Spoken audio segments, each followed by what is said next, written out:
अगर दो मुसलमान आपस में लड़ जाएं और उन दोनों में 3 दिन से ज्यादा नफरत भर जाए, 3 दिन से ज्यादा वो गुफ्तगू नहीं कर रहे हो, तो समाज मोहल्ले के लोगों को चाहिए कि उनमें सुलह कराई जाए। अगर सुलह कराने में मेहनत कर रहे हैं और सुलह नहीं हो रही है, ये लोग आपस में एक नहीं हो रहे हैं, 1000 कोशिशें करने के बावजूद भी दो मुसलमान भाई आपस में एक नहीं हो रहे हैं, लेकिन आपको मालूम है कि झूठ अगर बोला जाए तो ये एक हो जाएंगे।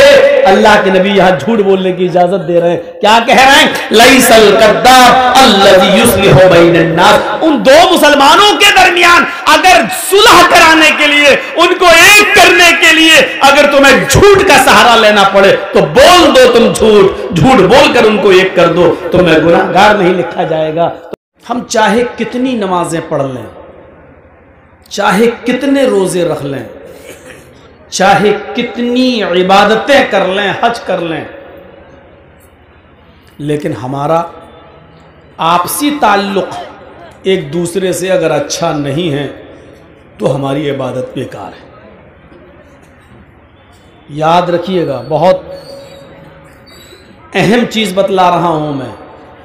अल्लाह के रसूल सल्लल्लाहु अलैहि वसल्लम से एक सहाबी ने सवाल किया है कि हम जहां रहते हैं, मेरे पड़ोस में 2 औरतें हैं, एक औरत ऐसी है जो बहुत नमाज पढ़ती है, बहुत रोज़े रखती है, तहज्जुद भी पढ़ती है, उसकी कभी कोई नमाज कज़ा नहीं होती है, रोज़े भी रखती है, बहुत इबादत करती है, लेकिन समाज के लोगों के साथ, पड़ोसियों के साथ, गांव वालों के साथ, मोहल्ले वालों के साथ उसका अखलाक अच्छा नहीं है, तौर तरीक़ा अच्छा नहीं है, रहन सहन अच्छा नहीं है, लोग उससे खुश नहीं रहते हैं।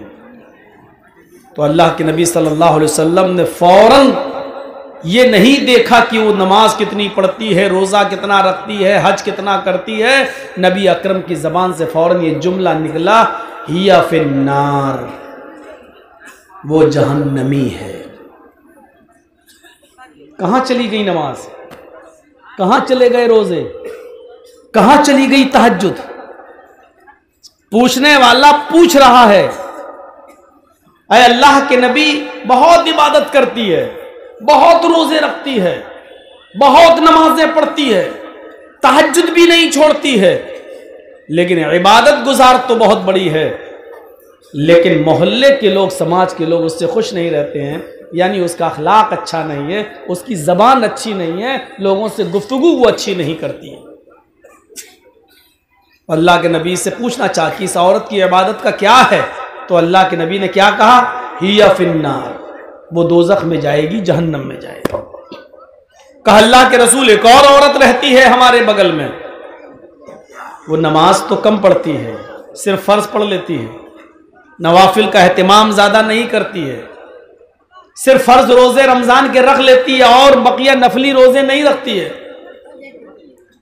वो बहुत इबादत गुजार नहीं है, जितनी इबादत करना है फर्ज है उतना ही बस वो करती है, मजीद उसको इबादत की तौफीक नहीं मिलती, तहज्जुद नहीं पढ़ती वो, लेकिन उसके पड़ोसी उससे खुश हैं, उसका गांव, समाज, मोहल्ला, बिरादरी उससे बहुत खुश है, वो लोगों के साथ मिलती बहुत अच्छी तरीके से है, उसकी ज़बान से किसी को तकलीफ नहीं होती है, उसके अखलाक, करैक्टर, स्वभाव बहुत अच्छा है। अल्लाह के नबी ने क्या फरमाया? हिया फिल जन्नह, वो जन्नत के अंदर जाएगी। तो मैं यहां से अपनी तकरीर की शुरुआत करता हूं। पहले हम अपने ताल्लुकात और अपने मामलात देखें। अच्छा, ये तो कन्फर्म है कि हम और आप इस दुनिया में भेजे गए हैं तो अल्लाह की इबादत के लिए भेजे गए हैं, और यह भी कन्फर्म है कि हमारे बाप आदम को जिस जन्नत से निकाला गया था और मां हव्वा को, हमें और आपको उसी जन्नत को दोबारा पाने के लिए यहां भेजा गया है कि उस मकाम को दोबारा हासिल कीजिए जिस मकाम से हमने तुम्हारे बाप आदम और तुम्हारी मां हव्वा को निकाला था। तो यह कन्फर्म है कि हम और आप इस दुनिया में उस खोए हुए मकाम को दोबारा पाने के लिए और उसकी तैयारी करने के लिए इस दुनिया में आए, और हम ये नमाज पढ़ रहे हैं, रोजे रख रहे हैं, इबादत कर रहे हैं, लेकिन हमारे आपसी ताल्लुकात आपस में अच्छे नहीं हैं तो हमारी इबादतें कबूल नहीं। अल्लामा हेसमी मजमा ज़वाइद के अंदर एक रिवायत नकल करते हैं, कहते हैं कि कयामत का दिन होगा, मैदान महशर सजी हुई होगी, लोगों का हिसाब व किताब हो रहा होगा, नामे आमाल लोगों को उनके हाथ में दे दिए जाएंगे, नेक लोगों को उनके राइट हैंड में सीधे हाथ में, और बदकारों को बुरे का अमल करने वालों को उनके लेफ्ट हैंड में यानी उनके उल्टे हाथ में नामे आमाल दे दिए जाएंगे।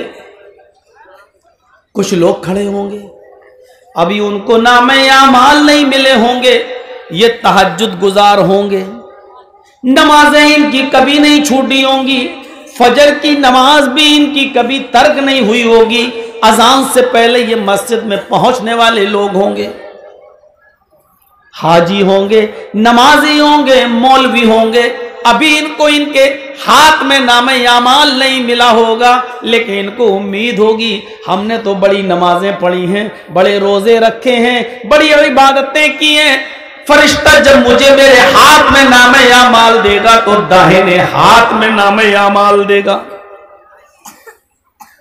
लेकिन फरिश्ता जब उसके हाथ में नामे आमाल देने आएगा तो ये अपना दाहिना हाथ बढ़ाएंगे, फरिश्ता आमाल नामा पीछे कर लेगा और कहेगा कि तुम अपना उल्टा हाथ, अपना बायां हाथ बढ़ाओ। वो कहेंगे फरिश्तों से, क्या कह रहे हो, बायां हाथ? हमने तो नमाजें पढ़ी हैं, हमने तो रोजे रखे हैं, हमने तो हज किए हैं, हमने तो तहज्जुद पढ़ी है, हमें उल्टे हाथ में नामे आमाल क्यों दोगे? फरिश्ता कहेगा मैं ये कुछ नहीं जानता, मेरे रब ने तुम्हें उल्टे हाथ में नामे आमाल देने का हुक्म मुझे दिया है, बढ़ाओ अपना बायां हाथ। ये नमाजी, ये रोजदार, ये तहज्जुद गुजार, ये हाफिज, ये मौलवी, ये हाजी मजबूर होकर अपना बायां हाथ बढ़ाएगा और उसको उसके उल्टे हाथ में नामे आमाल दे दिया जाएगा। अब ये बाएं हाथ में नामे आमाल पढ़ेगा, खोलेगा, देखेगा ये बुराई, ये बुराई, ये बुराई, ये बुराई, ये बुराई, हर वर्क पन्ना उलटता जाएगा, पेज उलटता जाएगा, उसमें बुराइयां ही बुराइयां लिखी होंगी।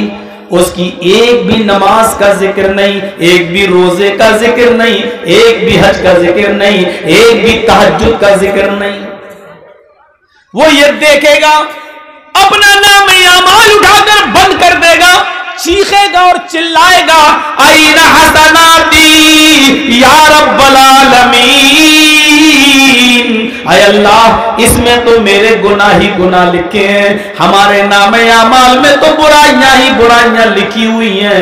हमने जो नमाजें पढ़ी थी वो कहां चली गई, हमने जो रोजे रखे थे वो कहां चले गए, हमने जो हज किया था वो कहां चला गया, हमने जो तहज्जुद पढ़ी थी वो कहां चला गया, हमने जो सदका और खैरात किया था मस्जिदों में और मदरसों में जो हमने चंदा दिया था, ये नेकियां कहां चली गई? आईना हसनाती या रब्बल आलमीन, आय अल्लाह मेरी नेकियों का क्या हुआ, मेरी नेकियां कहां चली गई? आवाज आएगी गैब से, ओ मेरे बंदे तेरी गीबत ने, तेरी चुगली ने, तेरे हसद ने, तेरे कीने ने, एक मुसलमान के खिलाफ तेरे दिल में जो नफरत थी, इस नफरत ने, इस हसद ने, इस गीबत ने, चुगली ने तेरी नेकियों को बर्बाद कर दिया, तेरी नेकियों को खत्म कर दिया। अब तेरे नामे आमाल में नेकियां नाम की कोई चीज नहीं रही। तू अपने मुसलमान भाई से जला करता था, हसद किया करता था, उसको परेशान किया करता था, उसके खिलाफ षड्यंत्र रचा करता था, पीठ के पीछे उसकी गीबत किया करता था। तेरी गीबत ने, चुगली ने, हसद ने, कीने ने, बुग़्ज़ ने, इनाद ने तेरी दुश्मनी को खत्म, तेरी नेकियों को खत्म कर दिया है। अब हमारे पास तेरे नामे आमाल में सिवाय गुनाहों के और कोई चीज नहीं। ये गीबत, ये चुगली, ये हसद, ये कीना, ये बुग़्ज़, ये इनाद, ये दुश्मनी, एक दूसरे से ये नफरत कितनी बुरी चीज है कि ये हमारी नमाजों को खत्म कर देती है, हमारे रोजे को बर्बाद कर देती है, हमारी इबादतों को चौपट कर देती है। हम नमाज पढ़ रहे हैं लेकिन बाहर निकल के आए अपने भाई की गीबत करते हैं, ये नमाज हमारी खत्म कर दी जाती है, सवाब से हमें महरूम कर दिया जाता है। ईमानदारी के साथ बताइए, हमारे समाज में ये बुराई चल रही है कि नहीं चल रही है? ये आम हो चुका है या नहीं हो चुका? कुरान पढ़िए, इन्नमल मुअमिनून इख्वा फअस्लिहू बैन अखवैकुम। ये दो चीजें हो गई। पहले तो अल्लाह ने कहा इन्नमल मुअमिनून इख्वा, सब मुसलमान मोमिन आपस में भाई हैं। पहले एक रिश्ता जोड़ा, पहले अहमियत बताई। देखो, एक मुसलमान को दूसरे मुसलमान की इज्जत उसी तरह करना चाहिए जिस तरह वो अपने भाई की करता। कोई अगर उसके भाई को गाली दे दे तो उसको बर्दाश्त नहीं होता है, ऐसे ही अगर कोई किसी मुसलमान को सताए तो इसको बर्दाश्त नहीं होना चाहिए, उसको अपने भाई की तरह समझना चाहिए। पहले एक रिश्ता जोड़ा, इन्नमल मुअमिनून इख्वा, दुनिया के अंदर जहां भी मुसलमान है वो तुम्हारा भाई है। और फिर दूसरी चीज बताई, फअस्लिहू बैन अखवैकुम, जब तुम्हारे दो भाइयों के दरमियान किसी बात को लेकर तनाजा हो जाए, झगड़ा हो जाए, इख्तिलाफ हो जाए, किसी बात को लेकर मन मिटाव हो जाए, किसी बात को लेकर उन दोनों के दरमियान जुदाई हो जाए, तो ये गांव वालों की जिम्मेदारी है, ये समाज की जिम्मेदारी है, ये पूरी कौम की जिम्मेदारी है कि उन दो मुसलमान भाइयों के दरमियान उस लड़ाई को ज्यादा दिनों तक न रहने दें, बल्कि पूरा समाज मिलकर उन दोनों को मिला दे। फास्लिहू बैन अखवैकुम, समाज के लोगों को चाहिए कि उन दोनों की सुलह करा दें, उन दोनों को मिला दें। ये दूसरी चीज है। दो चीजों पर गौर करिएगा आज की तकरीर में, बस पहली चीज सब भाई हैं, और दूसरी चीज दो भाइयों के दरमियान, दो मुसलमानों के दरमियान, सिर्फ दो, यहां तो पूरा खानदान, पूरे खानदान से दुश्मनी मोल लिए हुए, सिर्फ दो मुसलमानों के दरमियान अगर गांव में कोई लड़ाई है आपस में किसी बात को लेकर, और आपको मालूम है कि ये दोनों एक साल से नहीं बोल रहे हैं, 2 साल से नहीं, तो ये पूरा समाज गुनाहगार होगा, पूरा गांव गुनाहगार होगा। पूरे गांव की और पूरे समाज की जिम्मेदारी ये बनती है कि उन दोनों के दरमियान सुलह करा दें।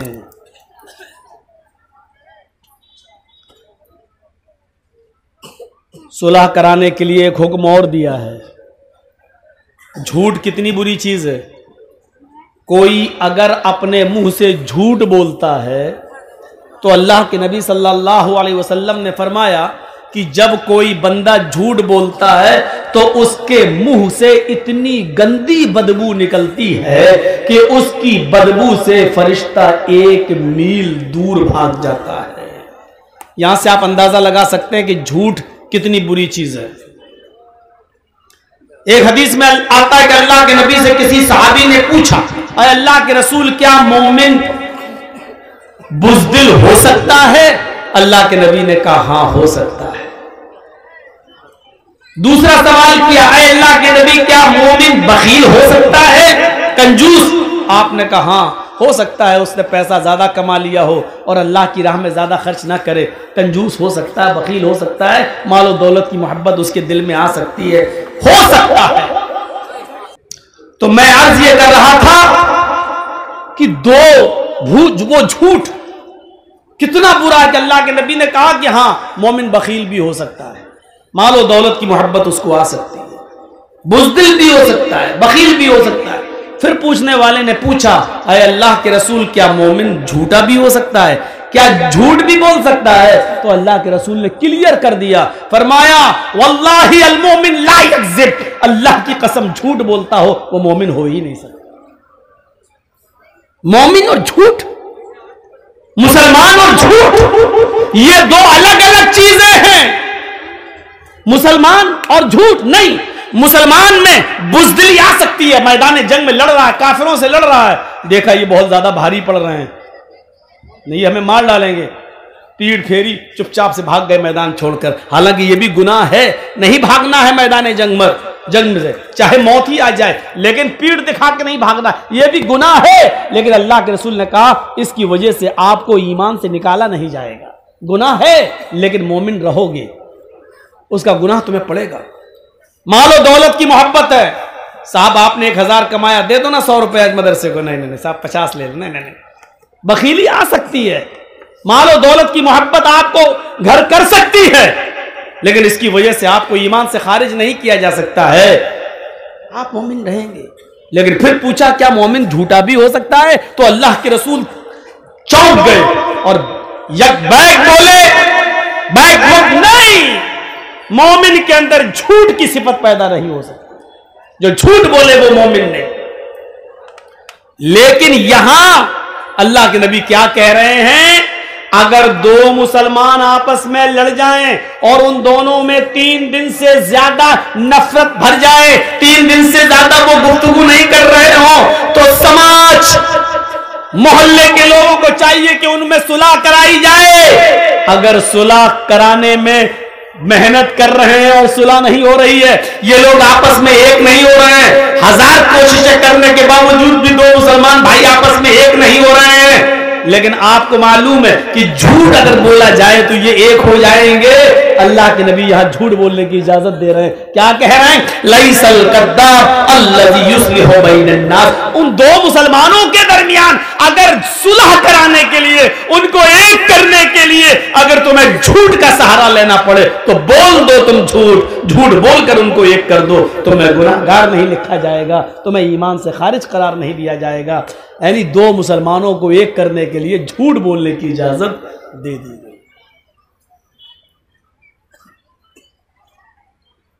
इसी तरीके से अगर किसी की बीवी नाराज हो और मन न रही हो तो शौहर अपनी बीवी को मनाने के लिए भी झूठ बोल सकता है, लेकिन इतना बड़ा झूठ मत बोलना कि पकड़ जाए। और इतनी मोहब्बत करता हूं, तुम कहो तो चांद तोड़ के लाए। अबे 1 मील तो ऊपर जा नहीं सकता, तो 2,40,000 मील की ऊंचाई पे जाके चांद तोड़ के लाएगा? तो इतना बड़ा भी झूठ मत बोलना कि बीवी को यकीन ही ना आए।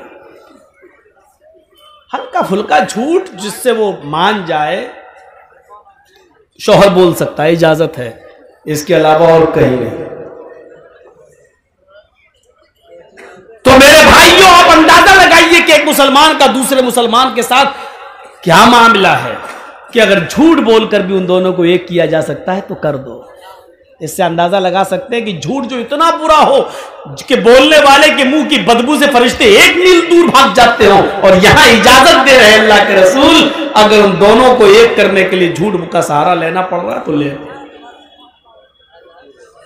इन्नमल मुमिनूना इख्वा, सारे मुसलमान आपस में भाई भाई हैं। भाई का मतलब जानते हो? ट्रेन पे आप सफर करिए, कितनी जल्दी दोस्ती हो जाती है। जर्जी साहब दिल्ली से बैठे कलकत्ता आ रहे हैं, ट्रेन में बैठे हुए हैं, मेरी सीट इधर है, मेरी सीट के सामने एक और मुसलमान भाई बैठा। एक मिसाल दे रहा हूं, पूछना नहीं कब का वाकया है, एक मिसाल दे रहा हूं। सामने एक और मुसलमान भाई बैठा हुआ, हम उसको नहीं जानते, वो हमें नहीं जानता। मैंने उसको देखा, लग रहा है मुसलमान, उसने हमको देखा, हाँ ये भी मुसलमान। सलाम अलैकुम वालेकुम। अच्छा माशाल्लाह, कहाँ जा रहे हो? कलकत्ता। कोलकाता? अच्छा। मैंने पूछा अच्छा भाई आप कहाँ जा रहे हैं? कोलकाता। मैं भी वही जा रहा हूँ, कलकत्ता। थोड़ी और हमदर्दी बढ़ गई। अच्छा आपका नाम क्या है? जी जी जी मेरा नाम मोहम्मद असलम। आपका नाम क्या है? मेरा नाम मोहम्मद जर्जीस। माशाल्लाह। और थोड़ी कुर्बत बढ़ गई।